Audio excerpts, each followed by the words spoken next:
मेरा नाम नीरू है। नीरू जी, मैं इस तरह से देखते हैं कि पूरी रकम दे चुके हैं जी और क्या ऐसी भी स्थिति बनाई कि ब्याज भी दिया, किराए पर भी रह रहे हैं, राशन अभी तक नहीं मिला? देखो, अभी तक तो किराया भी दे रहे हैं और पैसे भी ब्याज में उठाए हैं, दिए हैं, जैसे जैसे करके हमने किस्तें भरी है। लेकिन हमें बस ये नहीं पता चला कि हमारा क्या कसूर था। हमने तो अगर प्रधानमंत्री योजना थी तो हमने उसके तहत लिया था। क्या सरकार को हमारी बातें सुनाई नहीं दे रही? इतने दिनों से हम प्रोटेस्ट कर रहे हैं, जा रहे हैं सब जगह, तो सरकार तक भी तो हमारी बातें जानी चाहिए ना। हमारा कसूर क्या है, बस हमें ये जानना है कि हमें क्यों नहीं मिल रहा हमारा घर, कौन क्या कर रहा है क्या नहीं कर रहा है, हमें उस चीज से कोई लेना देना नहीं है। हमारा बस एक ही मकसद है कि हमें हमारा घर मिले। ईमानदारी के पैसे थे हमारे और हमारी जेब से गए। हमें पता है कि हमारे ऊपर क्या बीत रही है, हम कैसे रह रहे हैं, और मुझे जहाँ तक लग रहा है हम अपने हक के लिए लड़ रहे हैं और लड़ते रहेंगे। जहाँ हमारे साथ गलत होगा हम लड़ेंगे। सर, अब धर्म सिंह छोकर की गिरफ्तारी हो गई है, क्या उम्मीद आपको लग रही है, क्या आगे कार्रवाई जो होगी उससे आपको न्याय मिल पाएगा? देखिए सर, धर्म सिंह छोकर गिरफ्तारी हो गई, अच्छी बात है, प्रशासन अपना काम कर रहा है, लेकिन उसका नतीजा तो हमें जब मिलेगा जब हमारा घर बने। प्रशासन को ये देखना चाहिए कि हमारा घर बना है किसी भी तरह, चाहे उस बिल्डर को फांसी पे लटका दे, उससे भी हमारा सोल्यूशन नहीं होगा। सरकार कोई सोल्यूशन निकाले। रेरा अथॉरिटी इसीलिए आए हैं कि हम कम से कम हमें बताए तो सही कि क्या सोल्यूशन है इसका।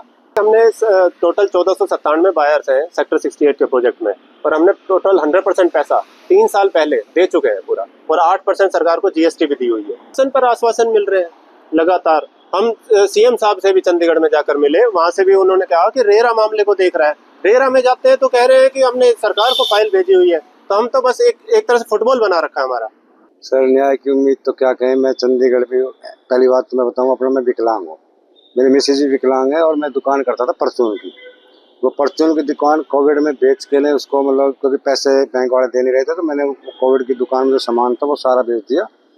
और उसके बाद में जो है अब EMI भर रहा हूँ, कोई रोजगार भी नहीं है, दोनों हम हैंडीकैप थे, तो एक मकान लिया था कि चलो इसमें रहेंगे, किराया विराया बच जाएगा।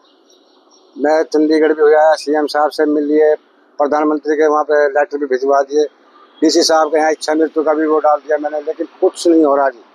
विभाग के पास आते हैं, यहाँ से हरे राम आए हैं, ये कह देंगे DTCP करेगा, DTCP कहेगी हरेरा करेगा, हरेरा कहेगा DTCP करेगी। तो हम तो फुटबॉल बना रखा। हमें विश्वास जब होगा जब हमें ये कह देंगे तुम्हारा काम फलानी तारीख से चालू होगा। अभी तक वहीं जहाँ से 7 साल पहले चल रहा था वहीं खड़े हैं। कोई उम्मीद नहीं है सरकार से भी, जबकि लगातार आज इतनी बड़ी उम्र हो गई, आज तक मैंने BJP की ही वोट दी है, किसी और पार्टी की वोट भी नहीं दी है। लेकिन अब BJP से भी लगभग विश्वास से उठता जा रहा है कि नेता चाहे किसी पार्टी को, सब भ्रष्ट के उस पर, कोई किसी गरीब की नहीं सुनता। ये सिर्फ उनकी सुनेंगे जो राशन कार्ड फ्री का, जिनका BPL कार्ड बन रहा है। बाकी जो मीडियम क्लास के बंदे हैं, जो गवर्नमेंट से कुछ लेना नहीं जानते, सिर्फ देना ही जानते हैं, उनको कुछ हाथ नहीं देते हैं, सिर्फ लूटपाट ही है। सपने तो देखे ही थे, उसमें तो कोई दो राय नहीं है, परंतु सपने बिल्डर ने तो तोड़े हैं। परंतु बिल्डर के साथ साथ जो रेरा है, DTP है और बैंकर्स हैं, इनकी मिली भगत से ये सारे काम हुए हैं। अगर ये जो है ना उनको प्रॉपरली जो है ना उनके डॉक्यूमेंट चेक कर लेते, 4 साल के बाद जब हमने 100% पेमेंट दे दी, सारे बायर ने 100% दे दी, उसके बाद ये कहते हैं कि इसके जो है ना डॉक्यूमेंट सारे नकली हैं, तो उसका क्या मतलब हुआ? और फिर हमारी पेमेंट देने के बाद हमारे प्रोजेक्ट तो पूरा करते। तुमने अगर नकली दी है, उसने 420 की है, तो बिल्डर ने की है, तो बिल्डर पे जो एक्शन लेना था लेना चाहिए था। हमारे जो 1500 बायर्स हैं उनको क्यों पनिश किया?